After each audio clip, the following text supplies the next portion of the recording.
Good morning, and a warm welcome to your show, Sunny Mornings, Ocean Beach. I'm your host, Melissa, and it's Tuesday, September 16th. You'll be interested to know, 138 years ago, today in 1887, the Montreal Protocol was signed in Montreal, Canada, marking a landmark moment of global cooperation to protect the Earth's ozone layer by phasing out harmful chlorofluorocarbons, a shining example of human unity and scientific foresight. So now you know. And now, it's time for the Surf Report. Tuesday at Ocean Beach. This morning it's looking clean with waves at 3+ feet. Conditions hold steady through the morning with clean waves continuing until noon. By 1 o'clock, expect the waves to drop to 2 to 4 feet and the conditions to shift to fair as the wind picks up to onshore at 7 miles per hour. Best time to ride is at 9 a.m. with a 5-foot high tide when the south-southwest swell is 1.5 feet at 18 seconds and the onshore wind is 2 miles per hour. The first high tide on Tuesday will be 5 feet at 9:30 a.m. followed by a 3-foot low tide at 2. The nearshore buoy in San Francisco Bar reads 63 degrees for the water temperature. Wednesday offers clean conditions with consistent 3+ foot waves throughout the morning, while winds remain light. On Thursday, conditions become choppy with 4 to 6+ foot surf as stronger onshore winds develop. Friday sees a return to cleaner faces with 4 to 5 foot waves, especially in the morning, making it the most favorable day of the period. This morning, it's mostly sunny and it feels like 63 degrees with 4 mile per hour wind. The sunset will take place at 7:16 and it will rise again tomorrow at 6:54. It looks like we're in for a mostly sunny Tuesday with a high near 68. And temperatures dropping to around 65 in the afternoon, accompanied by a light west-southwest breeze. Tonight, expect partly cloudy skies with a low around 58 and light winds. Looking ahead in the weather, expect partly sunny skies on Wednesday with a high near 66 and a light west wind. Wednesday night will be mostly cloudy with a low around 59. On Thursday, there is a slight chance of rain showers after 11 a.m. with cloudy skies and a high near 64.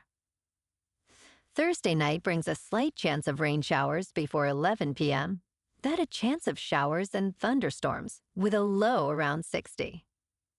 Friday has a chance of rain showers before 5 p.m. with mostly cloudy skies and a high near 66. Friday night, we'll see a slight chance of rain showers after 11 p.m. with mostly cloudy skies and a low around 60. On Saturday, expect a slight chance of rain showers before 11 a.m. with partly sunny skies and a high near 66. Saturday night will be mostly cloudy with a low around 60. Bonjour, food enthusiasts. This podcast is brought to you by Versailles Cafe and Pastries in Encinitas. Nestled on El Camino Real South, just north of Encinitas Boulevard, this cafe is a haven for culinary delights. Indulge in their amazing Eggs Benedict or their gluten-free crepes. You can grab a panini for lunch or just breeze on through to get your morning coffee. They are open every day from 8 to 5. So stop on by and don't forget to tell them Sunny Morning sent you. In local news, one of Northern California's most storied estates, Green Gables, has finally found a buyer, selling this month for $85 million after a steep price cut from its original asking price of $135 million in 2021. The sale, which closed on September 3rd, was brokered by Compass agents Brad and Helen Miller, though the identity of the buyer remains undisclosed. Originally built over a century ago by San Francisco businessman Mortimer Fleischacker, The estate features a compound of 7 houses, English gardens, equestrian barns, a tennis court, and a massive Roman pool. The Millers described the estate as a once-in-a-generation opportunity in Silicon Valley's coveted enclave, highlighting its extraordinary history and beauty.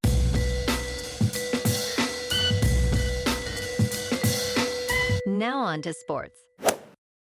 Bengals quarterback Joe Burrow will undergo surgery for a turf toe injury, and he is expected to miss at least 3 months.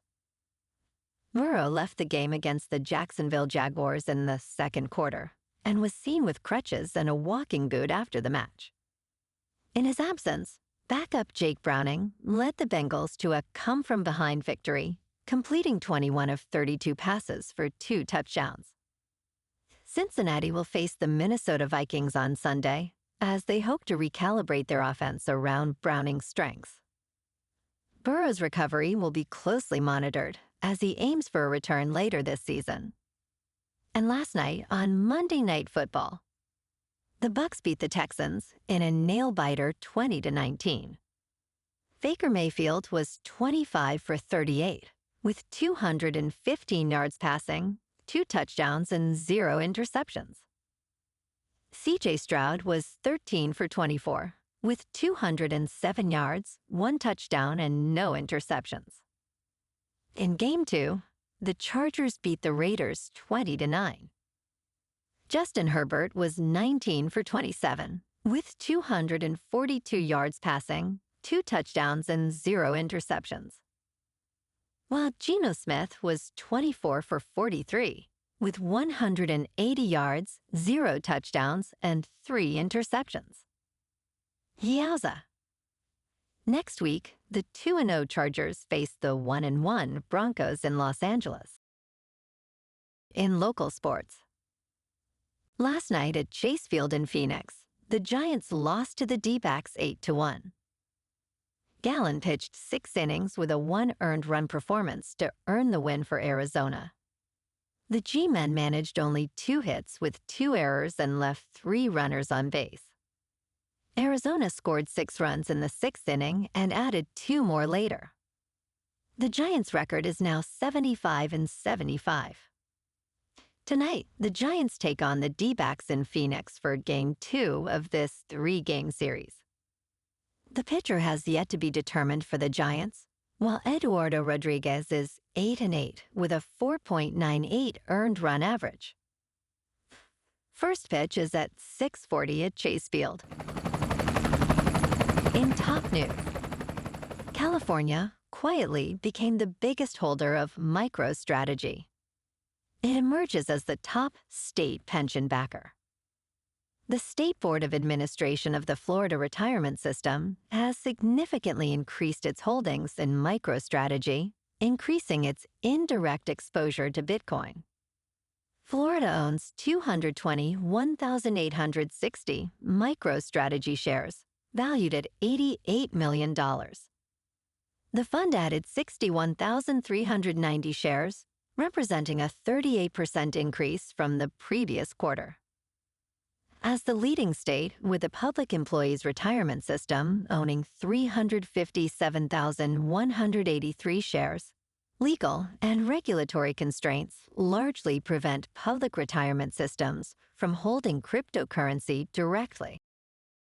In business news, Elon Musk, the Tesla billionaire who tops Forbes' rankings of the world's richest people, has returned to his day job after leaving President Donald Trump's White House. Musk, who holds $1.3 billion worth of Bitcoin on Tesla's balance sheet, has issued a warning about the spiraling $37 trillion U.S. debt pile. He stated, "At the end of the day, our national debt, which is insanely high, the interest payments exceed the Defense Department budget, and it's rising. So if AI and robots don't solve our national debt, we're toast." The U.S. debt has surged due to COVID-era spending and rising interest rates, raising fears of a potential crisis for the U.S. dollar. In crypto movement, Bitcoin is unchanged at about $115,000. Ethereum is down 2% to just over 4,500. And XRP is down 1% to $2.99. Moving on to a more local vibe. In our community spotlight on health and wellness, we are working with a national Pilates studio to bring you some free classes, so listen up. Check out Club Pilates, with several locations in the San Diego area. Pilates presents a comprehensive wellness approach, cultivating strength, reducing tension, and elevating mental well-being. Scientific research affirms its benefits. So now you can check out Club Pilates for a free class, with locations in Encinitas, Solana Beach, Oceanside, La Jolla, and more. Just be sure to tell them Sunny Morning sent you by. And now, back to the show. Let's talk science. Coffee naps might be the weirdest and smartest way to recharge. Research suggests a cup of coffee followed by a short nap could sharpen focus and fight fatigue. In Spain, it is common to follow lunch with coffee and a short siesta. Experts are now investigating the scientific merit of this practice. Caffeine is a potent adenosine antagonist that keeps us alert. Combining a nap with coffee could amplify the stimulant's effects. Early research indicates caffeine naps may reduce fatigue and boost cognitive performance. However, more studies are needed to confirm these findings. Ultimately, individual responses to caffeine naps vary. And in entertainment news, Claire Danes stars in The Beast in Me, a gripping new series where she plays a reclusive author caught in a deadly game with her neighbor, portrayed by Matthew Rhys, who harbors dark secrets. The teaser, released on Monday, opens with Dane stating, "We are, all of us, drawn to monsters," adding, "We flirt with death to prove we are truly alive."